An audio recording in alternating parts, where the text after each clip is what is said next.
So lovely to have everyone here this Thursday evening. Thank you all for coming. So a bit of housekeeping before we get started. This webinar originally was only for healthcare professionals. And then because of the title of this webinar, Ask, Seek, Knock, and when I posted it on social media, people who were not necessarily what I would call healthcare professionals, but allied professionals, including coaches, said, hey, can I join? It just felt right because people have asked to come in to this webinar. It just felt right to say yes to everyone. The format is going to be that initially just me and Matt have a conversation. So first of all, Matt, welcome and thank you so much for agreeing to do this webinar with me. I really appreciate it. My pleasure, Rani.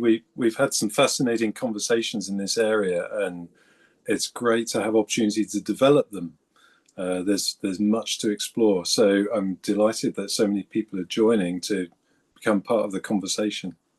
Absolutely, absolutely.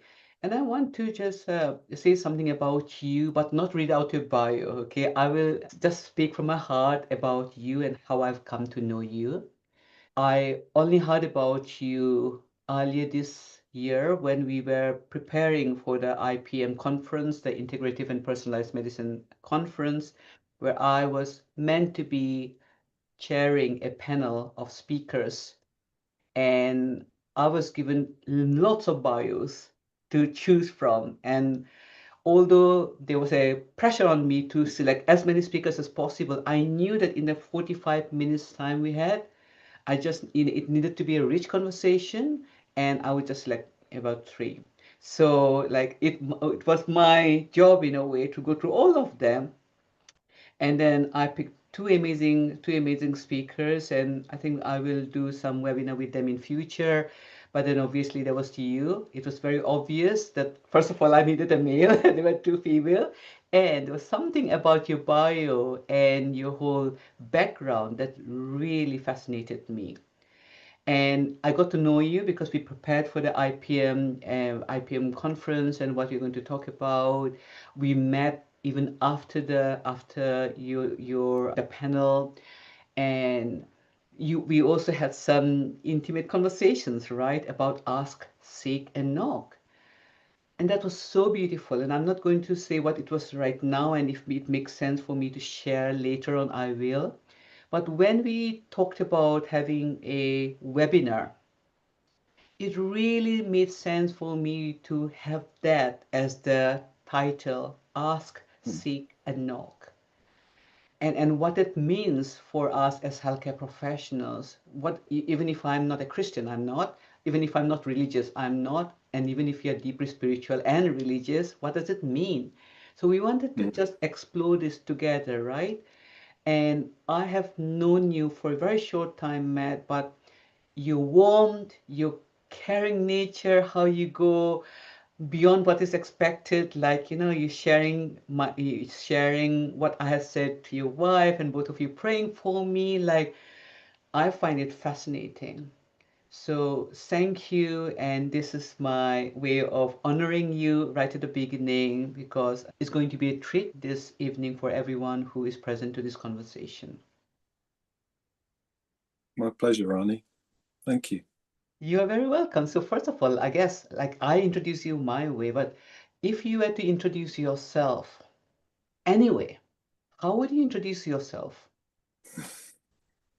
Just the bloke, really. I think more than that. We often think of the roles we play, or the key relationships we have: a husband, a dad, a son.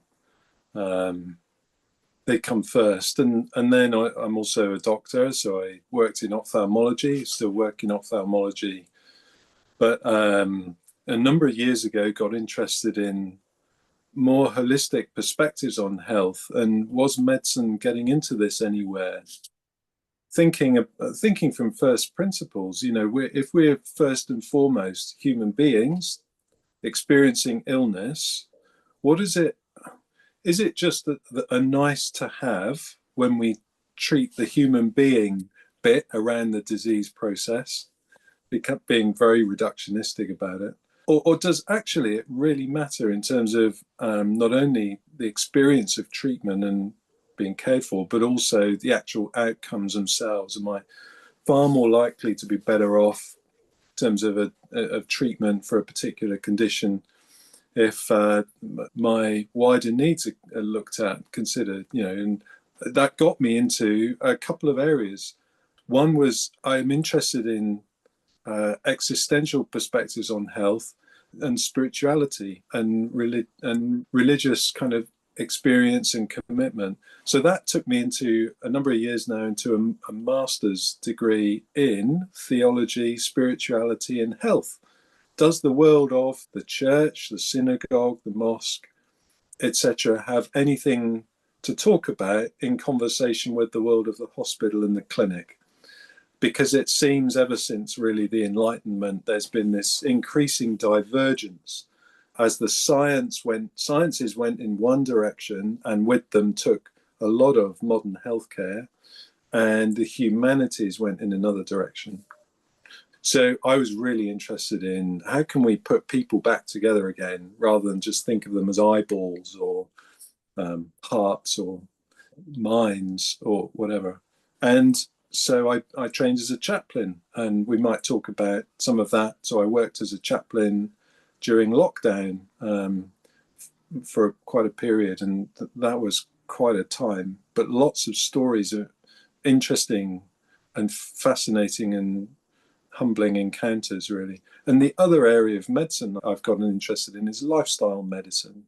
So I'm interested in how disease processes can be not only prevented, but reversed through changing the way we lived, oftentimes changing patterns of living that have caused us to become unwell in the first place. And why did I get into that? Well, many of us in lifestyle medicine got interested because of our own health journeys. And we might pick that up because for me, that involved a stay on the acute care bay in an acute hospital in Norfolk with septic shock a number of years ago.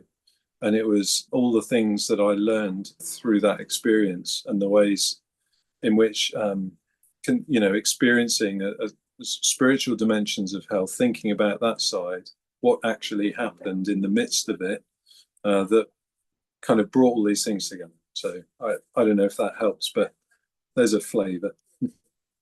Wow, it's so rich. Thank you. I mean, we could go in any direction, couldn't we? We could pick this or that. And I've only scribbled down, I think, one or two things from what you said, because I think it will be really fascinating to explore more of that. Because what I heard you say is like humanity and science got separated somewhere, kind of thing. You might not have said exactly that. And how I see it is that, in healthcare now, everyone is saying, yes, there's no doubt, there's mind and body connection. No one is saying that there's no connection between mind and body, right? So I'm a psychiatrist, and so people talk about, yes, there's definitely this physical health and mental health, and you can't separate physical health and mental health, and equal, so we need to explore both of them equally and give it, like both of them equal regards and so on. But what I am very interested in, and which is part of this conversation, is why are we living the mind body in a soul part? Or let's put it like simply, if someone does not like the word soul, let's say spirit, okay? But what about mind body spirit, right?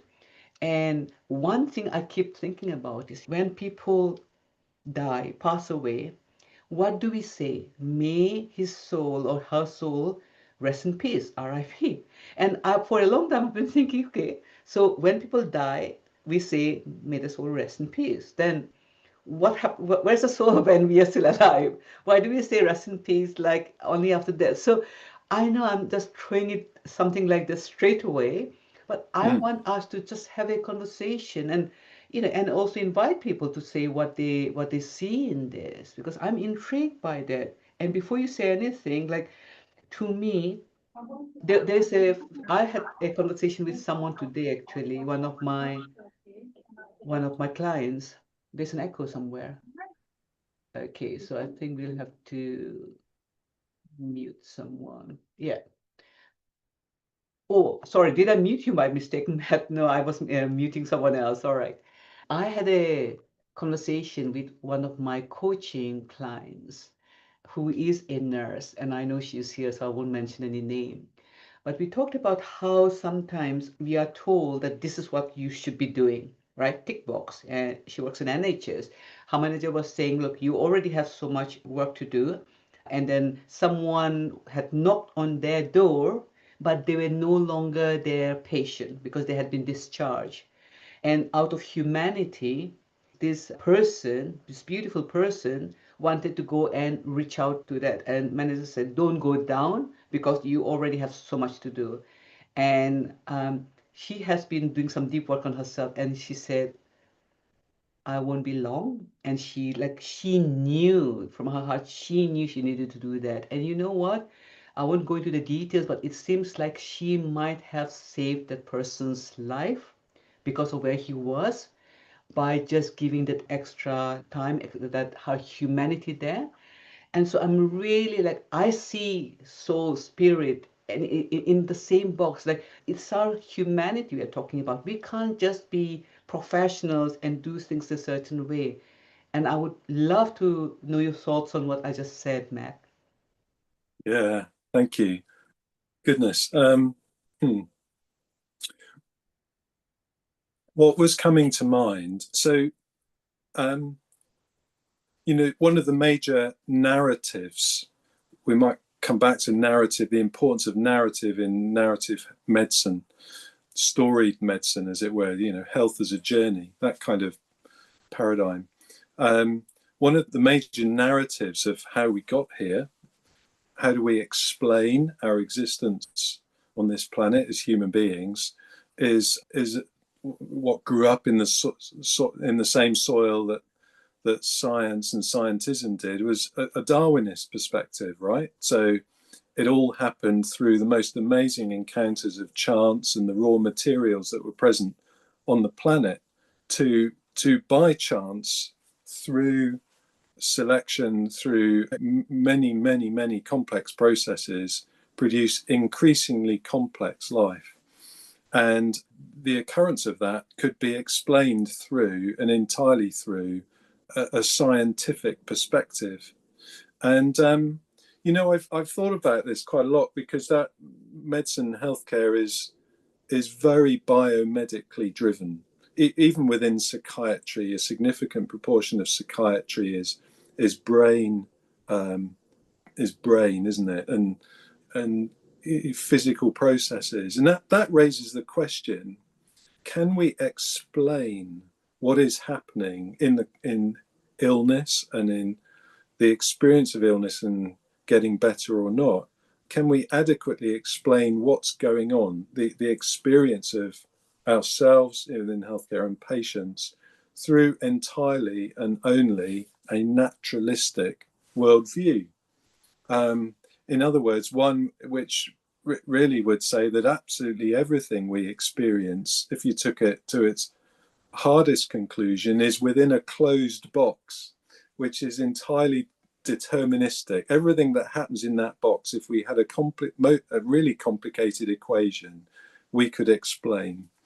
But I've never had a patient come to me and say, well, Matt, so the theory of survival of the fittest tells me that it's my job to get old and to get sick and to eventually to die. And this is entirely in keeping with what I was expecting and my understanding of life as a human being. And so it's right that I should be sat in your clinic experiencing illness, because that's exactly what I ought to expect. No one ever thinks of it like that, do they? And I was with a close family member today who's just received a significant diagnosis. And, there's great upset and sorrow and a railing against it. And it shouldn't be like this, and all these kinds of things. So on the one hand, when we're thinking about the model of medicine, is it a purely biomedical one, within psychiatry in particular, it might, as a biopsychosocial model, it's an expanded model that was written about in the 70s, quite notably by a GP, George Engel.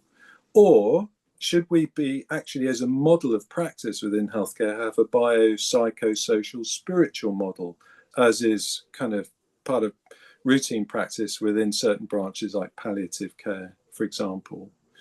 But if I am an embodied spirit, if you like, then why is that only relevant when I'm at the end of my life? Why is it not relevant throughout all of my life and all the experiences and healthcare episodes or illnesses there's some thinking, I think, to be done around what we were taught, that what's been called within medical school the hidden curriculum. It's this idea, when you go to medical school, you get given a pair of glasses to put on, right? And you say, right, this is how you're going to view human beings who are ill now. Here they are. And you see diagnostic categories of disease, and we'll teach you to diagnose. And you've got this toolbox of things that you can bring to bear: pharmaceuticals, surgery, psychological therapy. And nowhere in any of that did any consideration of spirituality figure. And yet often when we're really ill or really suffering, the spiritual considerations come to the fore. So let me tell you a brief story. When I'd finished my training as an eye surgeon, I went through a really disruptive 2 or 3 years trying to get a job, in terms of my next post. I'd done well in my training. It all ought to have gone very well. I was experiencing, though, a kind of a deep sense that the work I was doing wasn't reflecting the values I hold as a person and what I wanted to bring into work. I mean, it was, I think, part of a kind of an experience of burnout. But on top of that, there was disruptive attempts at trying to get a job, house selling. It all fell through. We ended up with no home at one point. We'd sold to move to a job that then evaporated. So it was having a real impact on family. And through that, we ended up relocating from the village we were in to a nearby town. And as I kind of alluded to, my spirituality is expressed through my Christian faith. And so we ended up in a new church, very bruised and wondering what on earth is going on and where the heck do we go from here? And someone came up to me on the first week I was in this new church and said, "Oh, can I introduce myself?" He said, "And my name's Mark." He's about the same age as me. He said, I was just looking at you across the room earlier, and I knew I didn't know you. But as I was looking at you, I had this kind of funny picture. I just wanted to come and share it. He said it was like, the medical symbol, the caduceus. It's like that staff with the snake wrapped around it. He said, I saw that as I was looking at you, but the snake was squeezing the life out of the staff. It didn't look healthy. And I just thought I'd come and say hello because I felt moved by what I'd seen. And are you medical? He asked. And from there, of course, came a long conversation about we've been through a really hard time, and it feels like my job owns me. It's caused such disruption, and it's had no regard for me as a person at all. It feels like my soul is withered, and I don't know what to do. And so that kind of set me on the ask, seek, knock pathway, really. But it told me a couple of things. It told me that here, we could discuss the exact nature of what was going on there in what he saw. But what I felt in the moment was, I'm seen and I'm known. God knows. He knows the situation. And he cares. He seems to have moved in someone's heart to want to come towards me and to bring words of encouragement and to help. And I thought, my goodness, if there were a dimension of that within healthcare, what would that look like? And it was some of that thinking that took me into chaplaincy, that brought lots of other fascinating encounters. Restoring the soul of medicine, I think, is the one of the big questions of our day. Is the new atheism movement really, I think, has the tide seems to be turning. I think if we, yeah, they were known as the Four Horsemen, weren't they? Dawkins, Christopher Hitchens, Daniel Dennett, etc. And bringing in a new atheist perspective into our culture, and I think it found its way into, or it reinforced some of medical's thinking as well. And I see that tide turning. I think there's a resurgence in interest in spiritual. Is there more to life than this? Is the question. I love it. You're absolutely right. Um, when you mention about psychiatry in the brain, I'm thinking about what we say, because I used to work in NHS, not anymore, but one of the things we are looking for is disorder of the brain or the mind. And when we are looking at people and the risk and so on. And it's fascinating, isn't it? Like we assume that the mind is inside the head, just like the brain, and then, oh, that's mine. And we know that for long time seekers and philosophers and scientists and everyone had debates about where is the mind? Like, is the mind just here? And we know, we obviously we know more now. At least the people who have been exploring in spirituality, we know that it's not as simple as, oh, it's just a brain activity, right? And so that's one thing I wanted to say. But sometimes it feels like, at least in my field, and this is my opinion only, it's like we just think like, oh, it's something to do just with the person and trauma, and we'll explore the trauma, we'll look at therapy, we'll give medications, we'll give them housing, biopsychosocial, like you say. And it's fascinating, Matt. There's also an attempt at exploring spirituality, but I know when the healthcare professionals are so busy. I've seen the tick box. Basically, they just say, like, when it comes to the box of spirituality, it's like, oh, they're not religious, or they don't have any religious preference. And if they think, oh, someone is religious, they might, like, based on a faith, they might get a pastor, a chaplain, a hospital chaplain. Well, we only had access to hospital chaplain inside a hospital. So that really fascinated me, like, because psychiatry, as I see it, when people become acutely unwell, is an existential crisis. We all go through at some stage, we all have those questions like, why me? Why my life? Why my loved ones, right? And Yes. suddenly we are questioning about our existence. And so how can we just look at an outdated model, so to speak, biopsychosocial, and assume that all the answers are within that box of biopsychosocial, right? So it's fascinating. So do you have any thoughts about what I just said? I was reminded of a time when I was working as a chaplain, when I was asked to, this lovely older lady, Catherine, asked for me to come and visit, or asked for a chaplain to visit, because she'd had a fall and she was in hospital, and she'd been in bed and not mobilizing for 3 weeks. We all know this isn't good news when there was nothing broken, but it's not good news in terms of deconditioning and frailty and health state. The longer time goes on, and the physios had been trying to work with her and just couldn't encourage her to get out of bed. She was really low, and so I turned up one Thursday morning, and Catherine, it's lovely to see you. How can I help you? Why have you asked for a chaplain to come and visit? And she burst into tears, and she said she's a Christian lady, grew up in that generation that went to Sunday school, and for her church had been meaningful her whole life, really. But what she said to me was, all I can think about lying here in this bed is how sinful I am. That word needs discussion. What does it mean? What is it talking about? But we all know what it's like when our consciences get at us, don't we? When we're all aware of our failings and shortcomings, right?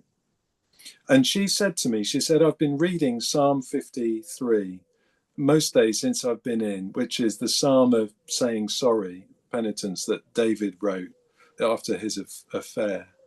And she says in that it talks about he asked God to wash him, and he'll be that his sins might be whiter than snow, that he'd be forgiven, in effect. That's what he's asking for. She said to me, there's no way that my God could see me as pure as white as snow. Well, it was my practice with a colleague to pray for the people I was going to see before I went to see them. And we'd done that. And I said, well, Catherine, we were praying for you this morning.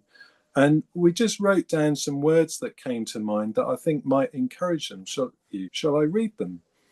And she said, oh, well, yes, please. And what I'd written was, Dear Catherine, the crisp white hospital bed sheets are for you a sign that I see you as pure as whitest snow. Love from God. Kiss, kiss. And it was like a key turned. It went straight to the heart. It was so specific that she felt this was the Spirit speaking directly into me, into my deepest spiritual need, and that it unlocked a key. Who knows how long counselling would have taken to get to that point? I don't know. But I went back the following week, and she was up and mobilizing and gaining strength again, and it was like the weight of that oppression, that thing that was really, really kind of weighing on her, had lifted. And it was such an honor to be part of that, really, to be able to bring that encouragement and to be a channel of it. I would say it was received and passed on, really, as we looked after her. There may be raised eyebrows or surprises or questions in our audience here, the story I've just told, which I'd love to hear and talk about, or maybe similar experiences or something. But anyway, I mean, that's one of the things that I'm passionate about is, if it's true that we are spiritual beings as well as being physical, mental, emotional beings, if there is that side of us, and there is a side of reality that is non-material, if you like, that then, what's our relationship with that side of our, of our experience, and how might it, an encounter with God for Catherine in her understanding be part of the healing journey? There's much in the book she reads as a Christian about healing. One of the names in which God reveals himself, when people ask him what's he like, and they're learning about what he's like, is he calls himself Jehovah Rapha, which simply means I am the God who heals you. Anyway, I don't know if that's helpful, Rani, but as you were talking, that was in my mind. No, that's so beautiful. Yeah, this is fascinating, and I always like to keep it simple, and especially for people who might not be Christian or might not be religious. Like, how does it apply? What I am Mm. noticing is that we might use different language, but we are pointing to the same thing. And what I mean by that, when you talked about when she said sinful, I am Yeah. thinking I might not use sin, I have sinned, but I might feel guilty about something I have done, right? Yes. And I feel like, oh, I should not have done that, meaning in my own way, like I have sinned, right? And what happens is we all have self-judgment. I should not Mm-hmm. have done that. And we do judge other people, but basically it's a projection because we have been judging ourselves. One of the things that I have seen, at least in my patients and my coaching clients, is that all of us, like anyone I talk to, is that we are worst critic, right? We know this, like we judge ourselves, and there's something about self-love and self-acceptance and self-forgiveness. Whoa, whoa, whoa, don't go there. I can't forgive myself because of I've sinned in a way, although we might not use the word sin. And in terms of healing, at least in mental health, and when people are really struggling with their mental health, is because somehow they feel like they are not able to accept themselves for some reason. mm, what happened to them, or like how they're dealing with it. So I'm thinking of the language of sin because that's judgment on our part. And the other one that when you said, say, God spoke to me, for example, right? mm, And mm. some people might who might not or like agree with that or not use like word of God, like the Yeah, term called God, they might talk about my intuition. There was some deeper knowing can't even explain, but and some yeah, people might say my inner wisdom just guided me. And so yes, we all have this guidance, inner guidance, if we can get quiet and just know that maybe we haven't got all the answers and something is coming to us, it just pops into my mind and I yes, follow it through. And some people might call it synchrodestiny. But so the language used might be very different, but we are still pointing to something beyond the form of, okay, I know this and this is what happens, to something quite unknown, quite fascinating, and quite, if I may use the word, miraculous, right? mm, mm, Um, I want to ask you a question here about prayer. Okay, and this is what, as I was reflecting on what we're going to talk about, and I was thinking about prayer. Now, people who are not, who don't consider themselves as spiritual or consider themselves as atheists, in a way, we all pray, but we might not say, again, language, we might not say pray. And I was thinking, sometimes when I say, I hope this will turn out as I want it to, in a yes, way, I'm doing finger crossed, finger crossed. In a way, I'm praying, but I'm not really sure that that prayer will be fulfilled because, like, yeah, oh, I'm not sure. I hope, and I'm like, we might use the word praying. yeah, And so, to me, in psychiatry, we say a lot about hope.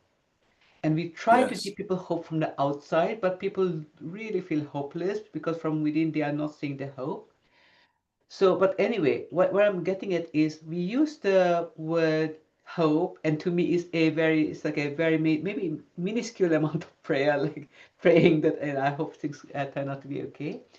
And on the other level, if someone is spiritual or someone is religious, they might use the term faith, that you know, they're praying and they know that it will be answered. It might not be answered the way they think it should be answered or the outcome they want, but they have faith and they pray, and they might pray like going to the temple or the mosque or the church, and they pray for support from a higher guidance, but it's still praying.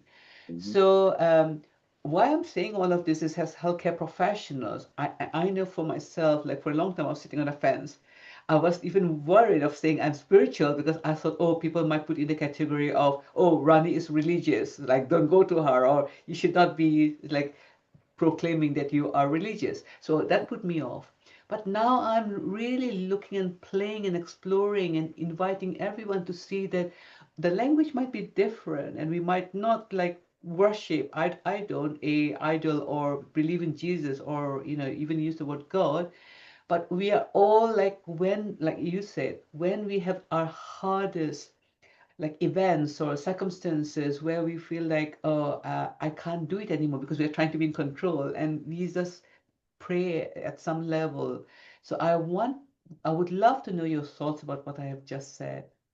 yeah. Thank you. Very important. Very important. I think we what we're doing here in this in this conversation is saying there are deeply held and deeply experienced common human spiritual experiences going on here. The desire for hope, the asking for. I mean, one of the big themes, for example, in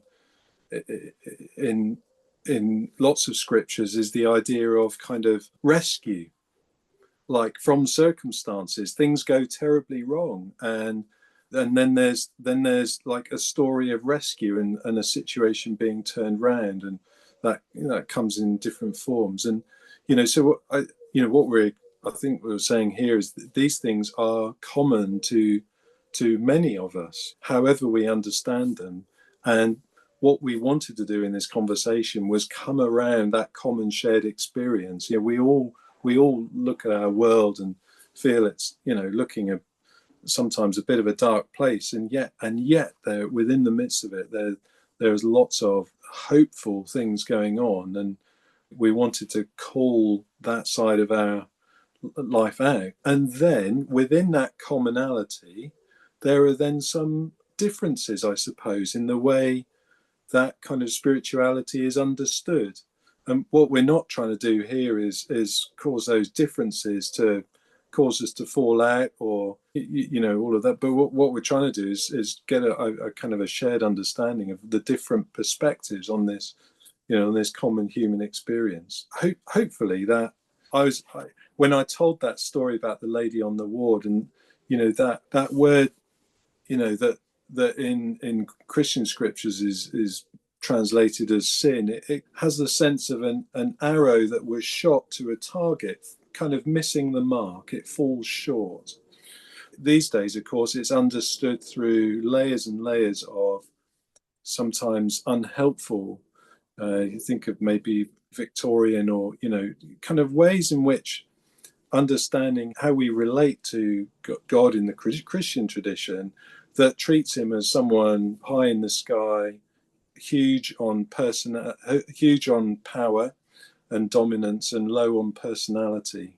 That's not my understanding at all. But if he's like that, then the language talking about our shortcomings and the words we use about that is going to feel very different to if he's not distant but near and present in the midst of, and is not that he's much more about kindness and grace and hope and bringing goodness into our lives and showing that than anything else.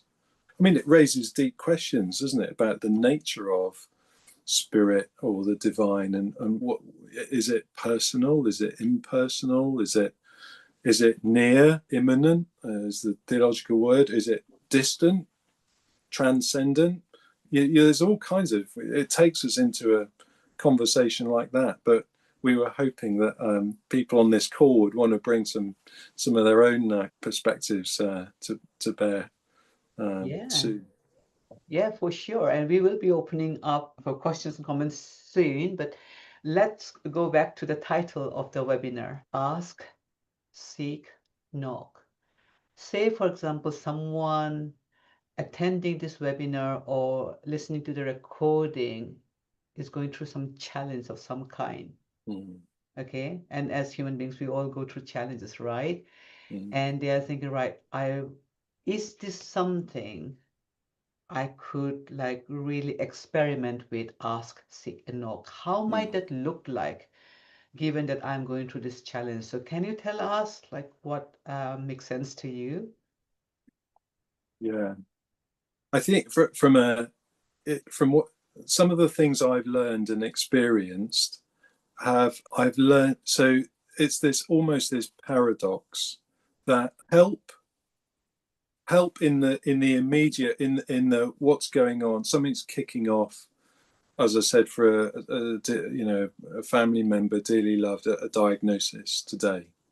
That's just, there we are, right, that's in the midst.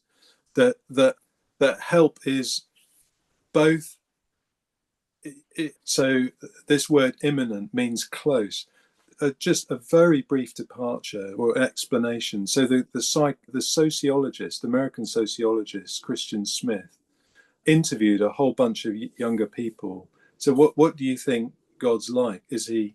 And the way he summarized what he found by this study, which it was done a while back now, about over 15 years, was the mindset or the relationship with a kind of spirit, God in a North American culture.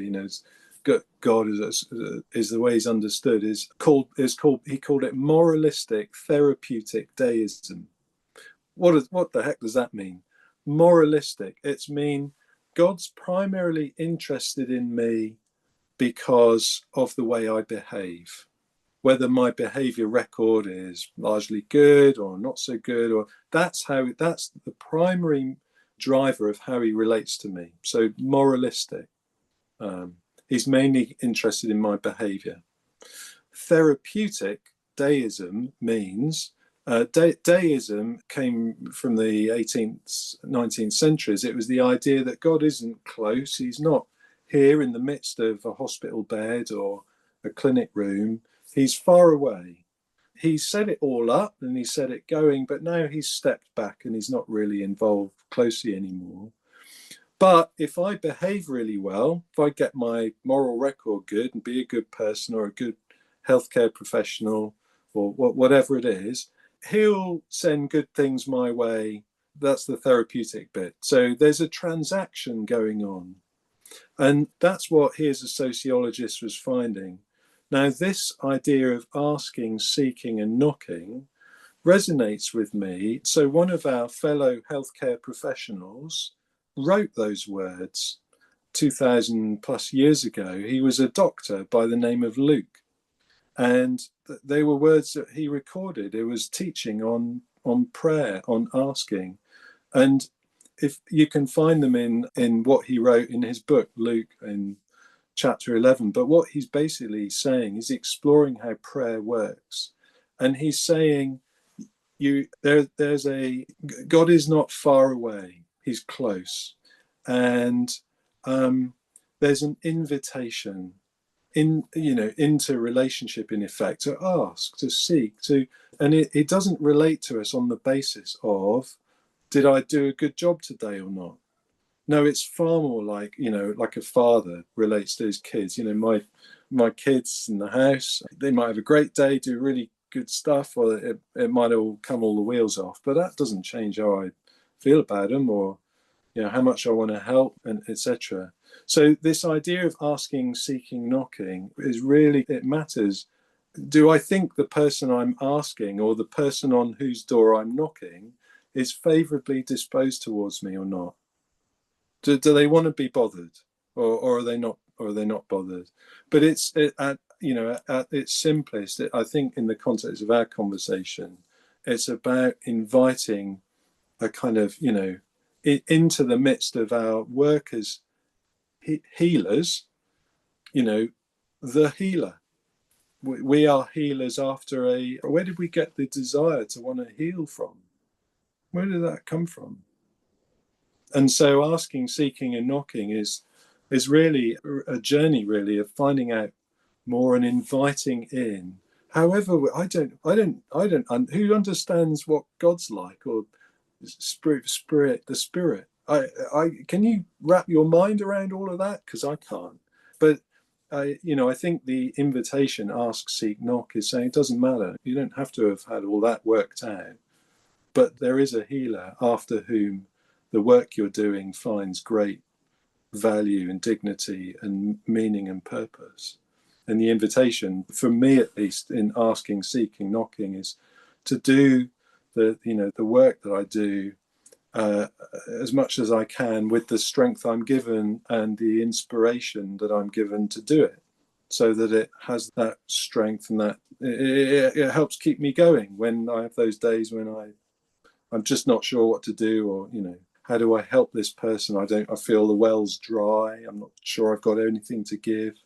It's really to open ourselves to that dimension, but it raises lots of questions, and they're important questions. And so I think this conversation, may be the start of a line of questioning, of asking and seeking, that's important. And those questions, need to be taken seriously. And no one's saying you've got to go and do anything, but it's simply have you thought about this? I think that's what we're saying, is it? Yeah, thank you, Matt. Can I share with you how I see ask, seek, knock as someone who is Yeah, not religious? yeah. There's times when some of the challenges I face seems like, oh, too overwhelming, right? And for me, it's like a kind of surrender. But I say to people that two ways we can surrender. One is like, put your hands down kind of metaphor, like I give up. I'm a victim, nothing's going to work kind of surrender. But the surrender, when I think of ask, seek, and knock, it's like surrender to this. Like I have no clue what's going on, and I Mm-hmm. surrender for guidance, divine Mm-hmm. guidance. So I see my surrender as that, and also like being curious. I think Yeah, I haven't got the answer and there's no answer, or it's really looking hopeless, but it's like a curious, staying curious, and really in a way, my like I don't mind saying God, except that I don't have a like a something in mind. Well, it's a formless God I pray to. And what I'm finding is like when I have any challenges, I just pray in my own way, and it's only Rani's way, no one else's way. Like something like I need to see here something. I know that there's something for me to see here. I have got a blind spot, and I know the path will become clear kind of prayer. And so that's my kind of prayer. And I'm knocking on the door, knocking off on the door, not on individuals. Sometimes it might be my husband saying, I speak to you, but most of the time is knocking on an invisible, formless door and just putting out my prayer out there and seeking something beyond what I intellectually can come up with. And I was talking to someone today, that actually is the same person, and I was thinking that, when we ask, we become very impatient. But yeah, no, but I prayed to God like, a day ago. Where's the answer, right? See, if God loves me, God should like respond to me like today is one day or 1 week or 1 month. And you know what? In that conversation, we are talking about, but it's this life is an illusion, right? We know of sages and gurus and spiritual teachers talking about there's no time, space, and matter. What we are pointing to, in a way, what we call God, does not exist in time, space, and matter. And at least the Upanishads and Bhagavad Gita, and also they also point to something very, very deep. And I think all the scriptures are pointing to something beyond time, beyond matter, beyond space. But because I am, as a form, Rani Bora is praying and I'm thinking of an outcome and I think like hurry up, where it's like I need a decision now, doesn't mean that God is not listening or that my prayers are not being answered. It just not might not come in the answer in the form that I am thinking should come, and in Mm. the time frame I have given myself, the deadline, okay, in a Mm. month's time, or like. But I am seeing so much more when I reflect on this at a spiritual level. I see that in a way, all the things that I thought were against me or like but was a punishment of some kind, actually were meant to help me grow as a person, see something deeper about my humanity, and honestly get more in touch with a higher dimension of life and soul and spirit. So that's how I Mm. see ask, knock, seek, and knock. Yeah. Yeah, and that's I mean it's fascinating, isn't it, to think what does this conversation look like from the perspective of eternity? In the Psalm somewhere, there's a line to the Lord, 1,000 years are like a day, and a day is like 1,000 years. Our reference points just aren't how that means he's already stood in tomorrow. Hmm? And there's great, I suppose, for me as a kind of often stumbling kind of follower of Jesus, there's great comfort in that. I don't know what tomorrow's got in it, but I know he's there. So I don't have to have kind of all wrapped up. But sometimes in our time bound physicalness, there's a timeliness to things. I mean, the day I was admitted to hospital with septic shock was a Sunday, and I felt rough. I had a headache, quite a high fever. I had a pain in my back, but later was found out it was because of an abscess near my kidney, and I was limping. And it was a Sunday. My wife took the kids to church, but I felt too much to go. And I went to the local shop though to get something, and I was going to go back to bed. And as I arrived, feeling rough, my friend from church, Keith, came round the corner, and we met at the shop door. And hello, Keith, what are you doing here? He said, well, it was really weird, Matt. I was just sat in church waiting for the service to begin, and God spoke to me, he said, and said, go to Waitrose. Your friend's really ill, and you need to pray for him to get better. And this is weird, right? Isn't there I can't think of a better term for it than that. And I said, well, goodness, okay, well, there's a shop full of people in there, happy hunting. And, well, what about you, Matt? Why aren't you in church this morning? Are you okay?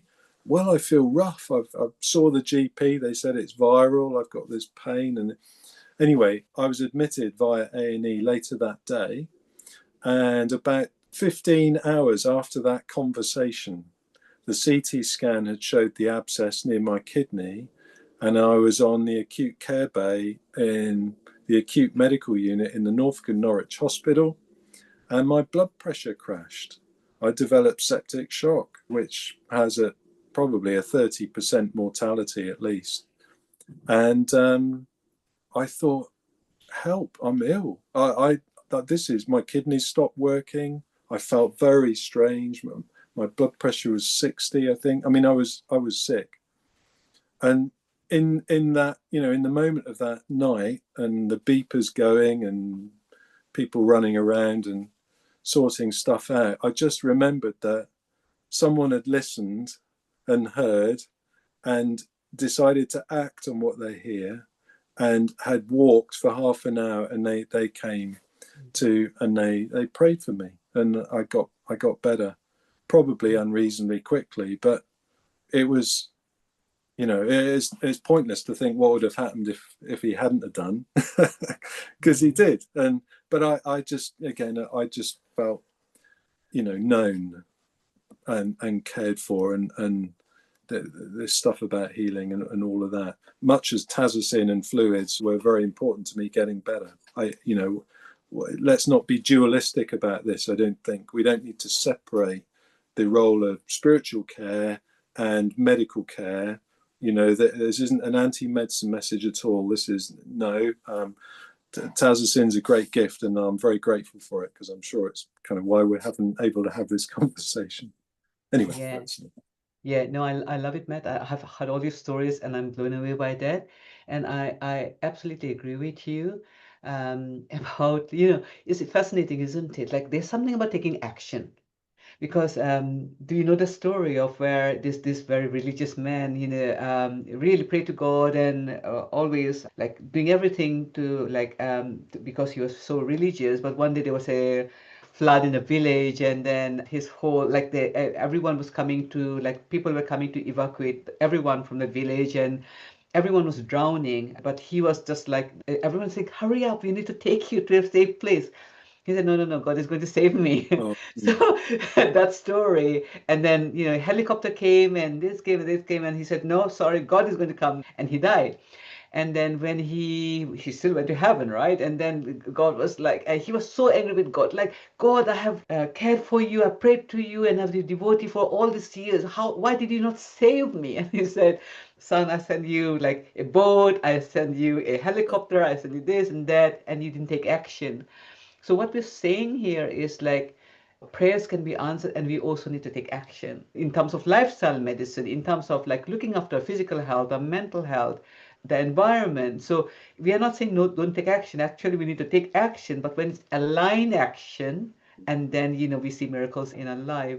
And I'm very conscious of time, Matt. I would love to have this conversation with you continuously, and let's hear I'm from let's aware hear that other from people would love the others. to. Yes, please. Yes, thank you. Yeah, so we already have Dr. Amer who's raised a hand, and I'll see if I can you unmute, and I'll add pin so that you are here. Or your video is not there, but never mind. Go ahead. Please share. Hello. Thank you. It's a very nice. Sorry, I'm outside there, so just a bit of noise. Thank you for this very important talk today, which is not so what you call it is not more popular these days. The spirituality and religion in NHS, unfortunately, it wasn't. Now, thanks to COVID, it have brought it a little bit back. Talking about spirituality, that at that time of COVID, things getting better, and things can also get good example and bad example. I can remember one example of that in which I've been asked, beside my work as a cardiologist, I do work as a chaplain for Muslim faith, which I volunteer whenever I go to any hospital, being a locum for the last 15 years, working all over the country. And there was a family who had a Muslim patient who's in intensive care, and I've been approached that he's getting critical. So I offered my services to them. And because they obviously, like Christian, there is some denomination in Islamic tradition also, like he was from Shia tradition, and I'm from Sunni. And they, because of my name and they said, no, we don't need you. I said, okay, that's fine. If you need me, let me know. But sometimes it's your choice, but I hope it's not too late. Now, the next day, I've been approached by the chaplain, the Christian chaplain, who was very clear, said, I'm sorry, what to expect to happen? And the guy died, and the family now very much feeling guilt that they haven't approached you to come and do the prayer for him before he died. I said, look, what I can do, I offer my services, and they declined it. And I had the feeling that he might not make it, but obviously, being a half a doctor and half a chaplain, that sometimes you have to be very fair. When you work as a chaplain, you have to work as a chaplain. You don't have to put your medical information there. And I respected the family wish. And so what I'm trying to say is that spirituality can enrich the NHS. It add a lot. And I, in my opinion, COVID had brought things back.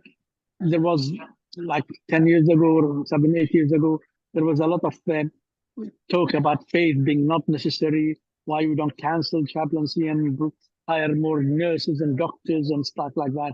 But I think COVID have returned some respect to what the chaplain doing, what the chaplaincy team doing, what the religion doing, spirituality effect to the NHS and to the patient and to the family in case of distress and intensive care admitted.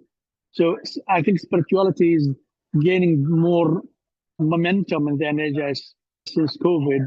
I don't know about other people experience, and it's much needed, especially when people are in critical stage or people in that in which we as doctors and health professionals, nurses, doctors, technicians, think that there's no hope, things are getting dark.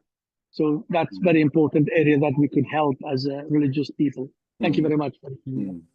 Yeah. Thank you so much for that. Matt, Yes. did you have any comments to about, do you want to make any comments about that?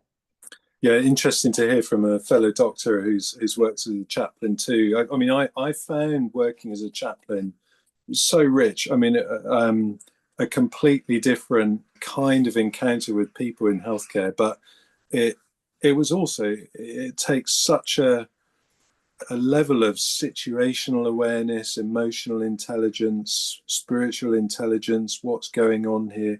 And as in anything in healthcare, what we have to contribute is by invitation. And it's sensitive, it's important, it can be really meaningful to people and really matter. But it's a very sensitive line to walk. You know, it's much easier just to prescribe pills and do operations. But it's very fulfilling, very fulfilling. Yeah, beautiful. We have got 2 more hands up, and I'll bring in Liana. Liana, over to you. Thank you, Rani. Hi, Matt. And it's so Hi nice. there. Some very familiar faces in the audience from the Healthcare Professionals Retreat. So yeah, I'm Leanna. I'm an expert by experience in the NHS. And as Rani and some of you know, I've been on quite the journey with my mental and emotional health over the years. So I've actually been sectioned now 13 times, hopefully for the final time last year. I trust that, actually. I really do trust that with the work that I've been doing this year. And I think I'm so glad I joined this evening. I feel like it's such an important conversation to have. You know, I think there's so many levels of meaning to wellness and illness. And I feel like for myself, all the symptoms I've experienced have been actually messages from my body, mind, spirit to support me to regain a greater sense of balance and well-being than I ever could have thought possible. I also trust innately that my soul has chosen this path so that I can come to the place where I am now and help so many more people with the work that I'm doing. Yeah, I think it's a really important conversation around how we integrate some of these conversations into our healthcare systems on a day-to-day basis, and also acknowledging that each individual will have their own journeys, their own experiences, their own unique perspectives. And the way that I frame my journey and my experience is so different from the way that the medical model, you know, I was told you know, that I had a severe and enduring mental health problem and that I would be on medication for the rest of my life. And I was like, that's not my choice. That's not my path. That's not the reality I choose for myself. And actually, I frame my experiences as being deeply meaningful to me. Yeah. So thank you. Thank you. That's thank you for sharing that. I'd be willing to. And you're right. When I was admitted with my sepsis, no one ever asked me. You know, there was very good medical care. They got to the diagnosis and gave the right treatment, but no one ever said, "So, what on earth's going on, Matt? Why would a supposedly fit and well 30-something end up on the ward with such a serious infection? You know, what? How have things been? How are you? What's going on?" No one asked. And after the things I'd experienced, you know, there was upset and questions and all kinds of things swirling around, but no one asked. And so to just, you know, I think it's so important because these things, it's paying attention to these things that, as you've expressed so beautifully, important to helping us grow strong. And, you know, through what we've experienced, it's when we pay attention to them and address them and etc., isn't it? Beautiful. Gosh, there are 5 hands up. So I am going to not say anything, and I'm going to add MS, pin MS. If you want to turn on your video, you can. Otherwise, Hi, sorry, I haven't got my video on, but can you hear me okay? Yes, we can Yeah. hear Hi, you. Go ahead. thank you so much for today. I just wanted to add a bit of a story of my own sort of lived experience. So I am a pharmacist and I'm also very interested in lifestyle medicine and try to sort of promote that within my NHS service where I can. So personally with myself, What's your name? It's not coming up on my oh, screen. it's Nita. Nita. Mita, Where are yeah, you based, yeah. Nita? I'm in London. London. Okay, Yeah, fabulous. yeah. Thank you. And so last year I had a very severe accident. I was generally fit and healthy, went for a bicycle ride, and I've actually lost memory of what happened, but effectively could have been a hit and run, but just woke up in hospital a few hours later, confused, covered in blood, had multiple facial fractures, a brain bleed, a skull fracture. So lots of things happened in a short space of time, and I just wasn't aware of anything. Had to undergo extensive surgery, jaw surgery, couldn't eat for months. It turned into a lot of things from just nothing, and I couldn't understand what happened. But surprisingly enough, it was severe trauma, but it actually linked me back to spirituality. And as painful as it was, and as much trauma I went through, over time, I began to sort of realize actually these things happen, and even like head injuries, but there is sort of a spiritual nature, and what you see as trauma sometimes is a hidden gift, and it sort of brings you closer. So it wasn't even so there was a lot of the journey was very difficult in order to heal, and I started reading a book called The Unexpected Gift of Trauma, and it taught me about how sometimes when you're so traumatized you can go down the route of anxiety and depression, or you sort of learn from it and you be resilient, or you actually grow from the trauma and you transcend even further. So things like that really helped me, and it just linked me personally back to spirituality. And I used a lot of things like meditation and deep breathing exercises just to heal myself.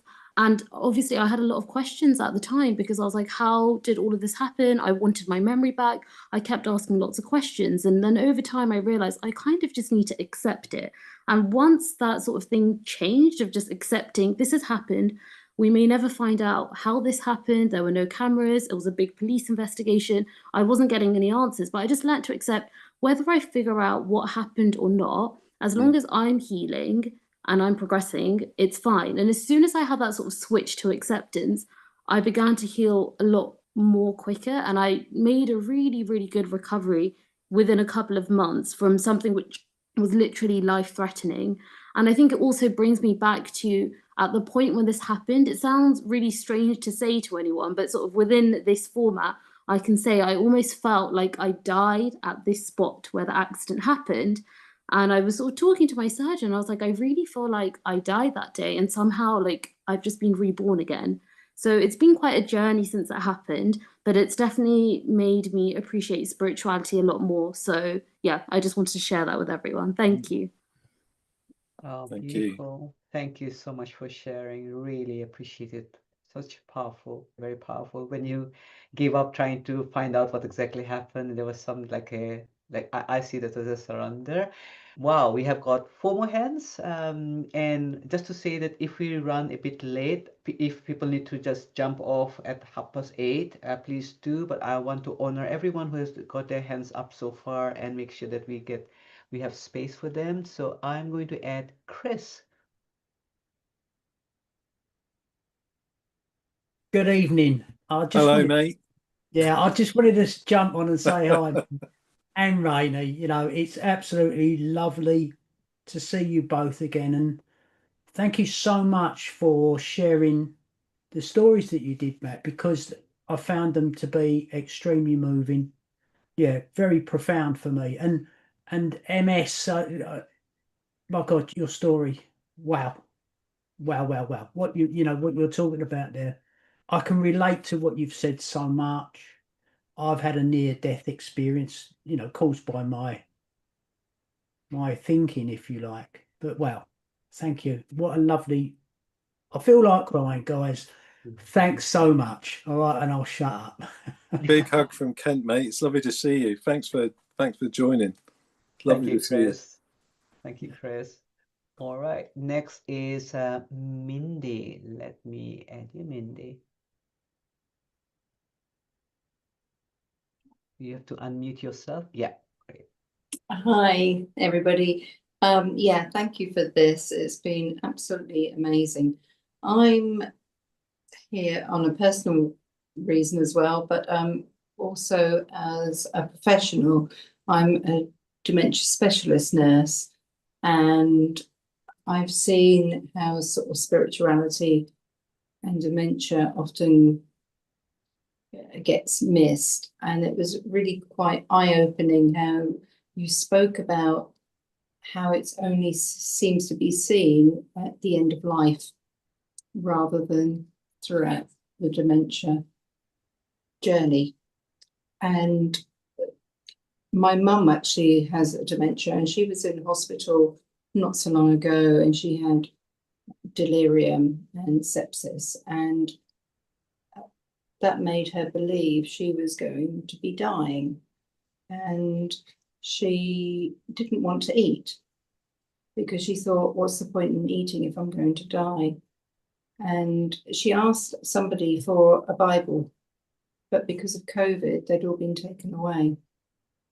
But thankfully, there was one nurse there that just sat with her and held her hand and reassured her. I just felt there's this area within dementia, and that, what a person's beliefs, feelings, what's important to them is sometimes hard to find out and get through to, but really, really important. Yeah, thank you. You completely agree. Of course, when we've asked at conferences we've spoken at, do you healthcare professionals, do you feel adequately trained to assess and signpost or meet spiritual needs in patients? The vast majority would say not at all. I've never had. In nursing education, there's at least some, and the old Cardex system used to involve. Yeah, there was a section in there, at least. Do you have a faith or kind of religious belief, etc. And I think it's our culture and model of practice that have caused those things to fall by the wayside to a degree. It's worth remembering, of course, that for many older people in our country, they grew up with in a country that was more open to belief and Christian faith in particular.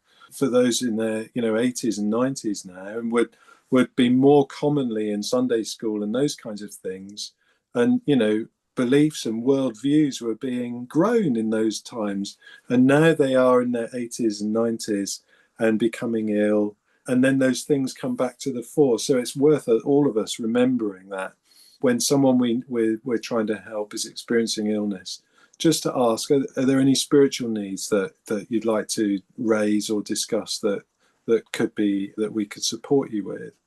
Similarly, actually, the more recent data from a number of groups showing that younger people, the kind of Gen Z, in terms of an awareness of and an interest in spiritual things, is growing quite significantly, with probably the lower amounts of interest in those in their middle years now. So the age of the people we're trying to help can be relevant to whether these things come up in conversation.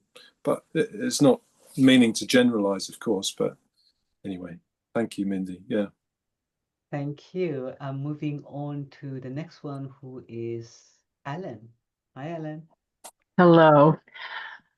Oh, I have so many things that I'd love to share. So I'll try and keep them brief. But like Rani, you started with rest in peace. Like, I want to just talk about that for an hour sometime with you.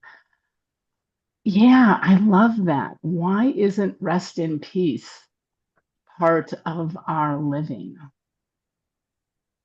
So I am taking that with me in my work as a health coach and as a coach who supports healthcare professionals. And you brought up a question that I want to just share how I deal with, like, how do we talk about spiritual when it might not be the right place, right environment? So I too, I'm a retired physiotherapist, and I'm currently completing my 4th unit of CPE, which is chaplaincy training.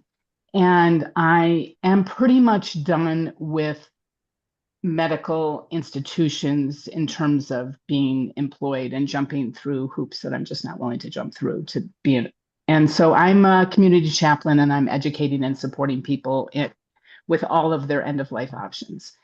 And so this question of how do I introduce myself comes up often a lot for me, because, and I don't want to talk about it for me, but I'm like the word spiritual. So in one place that I do volunteer work, I said, they know that I'm a chaplain, and like, this has never been a spiritual campus. And I said, oh, I'm so glad that you're telling me this, because all it means to me is that I see the wholeness and completeness of everyone. That's it. And so I've been exploring in my training, like, how do I, like, what are words? Because even spiritual can be people don't understand the difference between spiritual and religious. And from my perspective, people are spiritual whether they're aware of it or not. And so sometimes I'm using words like holistic, and you know that word, Rani, like, that's yours. Like, so I'm a holistic care provider, or I provide non-medical care and support. So I just wanted to respond to like, even when spiritual or chaplain is off the table, let's still bring what we can to the table and let people know that what we see, and that we see, and in whatever way is comfortable for us.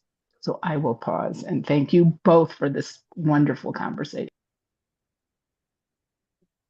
Thank you. I love it. I loved everything you said. Right, Matt. Any comments about that? About what Alan said?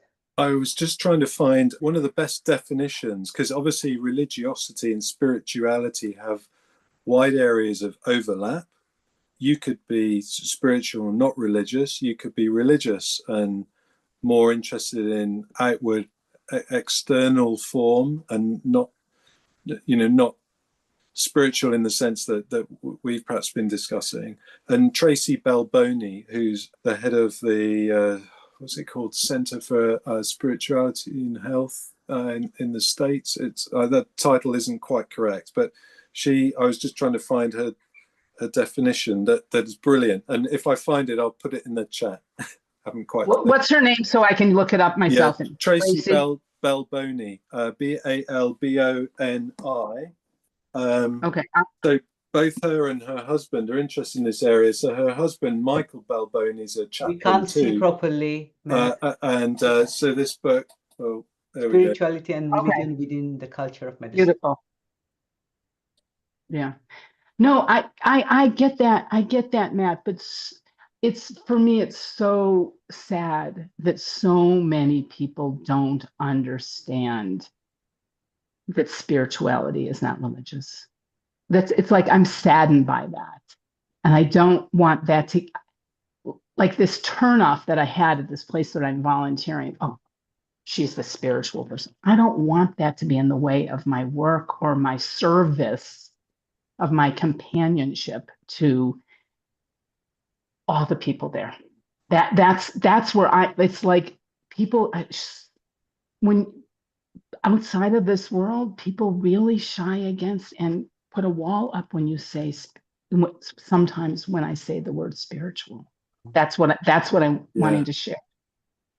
And I'm not, yeah, go ahead. So this raises some important questions that Rani's kind of alluded to earlier as well, is so many people who have religious beliefs may not have a kind of a personal spirituality that's expressed in the context of those religious beliefs that is meaningful, strengthening, that brings grace and power in the midst of the context of illness and suffering. And so religious people can need help to find the resources within the beliefs that they have to support them when they're sick. I suppose an example of that is that lady earlier I spoke to that was struggling with her conscience.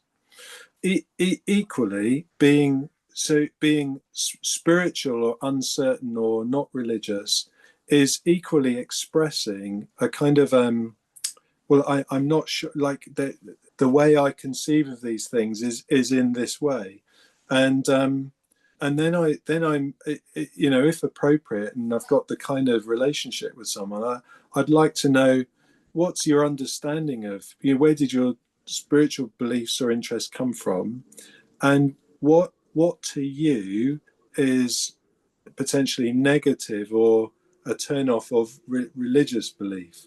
Because let's face it, we've all kind of probably had negative experiences with religious institutions or religious people, and it's possible that, so there's things to explore there. And Rani, when you were talking about this earlier, I was kind of wanting to ask, maybe this is for next time, is religiosity a negative thing for you in any way, and if so, why? What is it in particular that doesn't resonate? So I'm interested in that, just to understand. Yeah, no, I can say straight away. Yeah. No, I think I'm across religion. I love reading the Bible. I love reading the Gita. I love, having conversation with someone who's a Muslim. So I don't find myself boxed in a particular religion. To me, like, I see beyond this is the framework of religion to something beyond. So I don't think it's a taboo subject.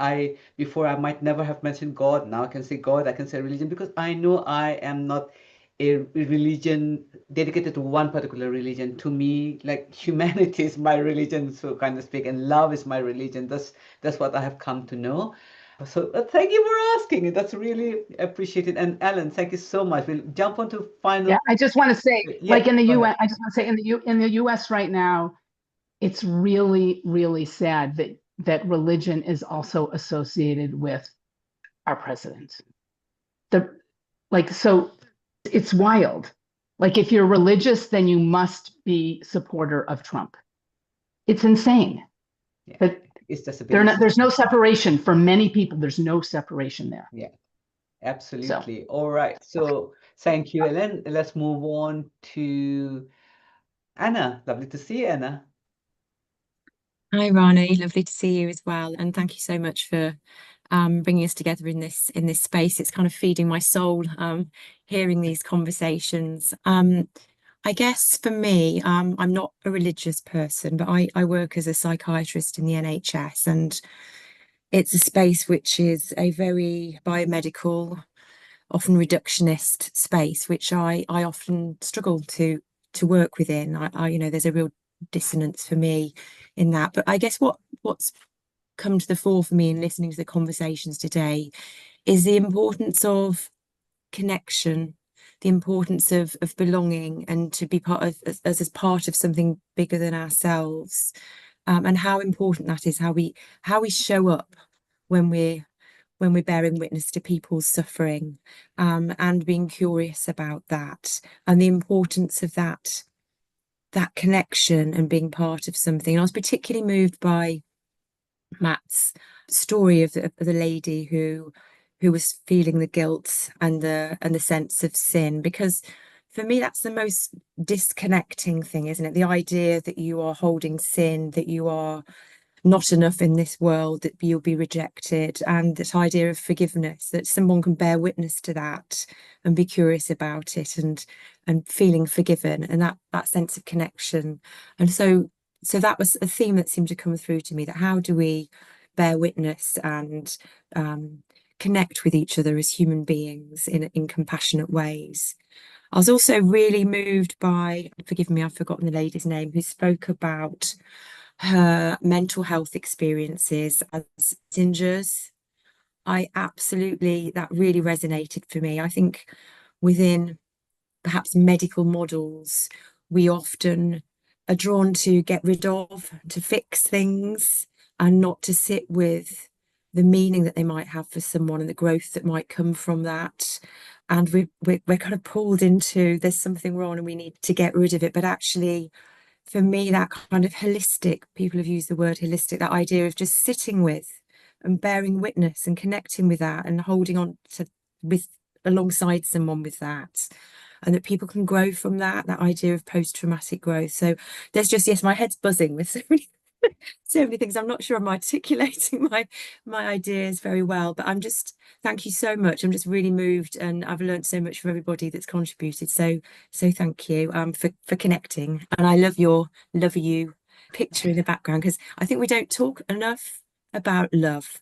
Yeah. It's like a dirty word, actually, almost in healthcare settings. And I think for me, spirituality and human connection is about love and showing each other compassion and love. So yeah, thank you so much. Thank you so much. And you're absolutely right. We don't talk about love. In fact, for the IPM conference, my title was like, how to bring love into healthcare. And I was like, oh, Rani, that's a bit too much. You can talk about love in the content, but don't put it on the title. I said, all right, then I won't. But unless it comes in pill form. Say again, Matt? Unless it comes in pill form. Unless it comes in pill. Okay, so final person again, Dr. Amer, inviting Dr. Amer back. Hello. Hello, can you hear me? Yes, we can. Yeah, it's fascinating conversation. I thank you for everybody contributed.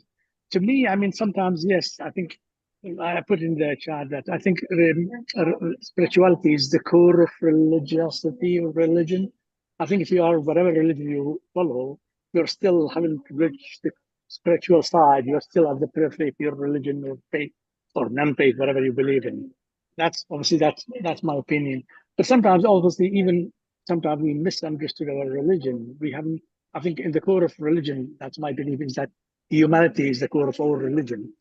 Now, I remember that because sometimes in the COVID, I come to back to COVID, I've been approached with other chaplains that there is some significant amount of staff did not talk the COVID jab, and they blame the religion for that. In fact, so we ask them about the number in confidentiality, and they give us good number.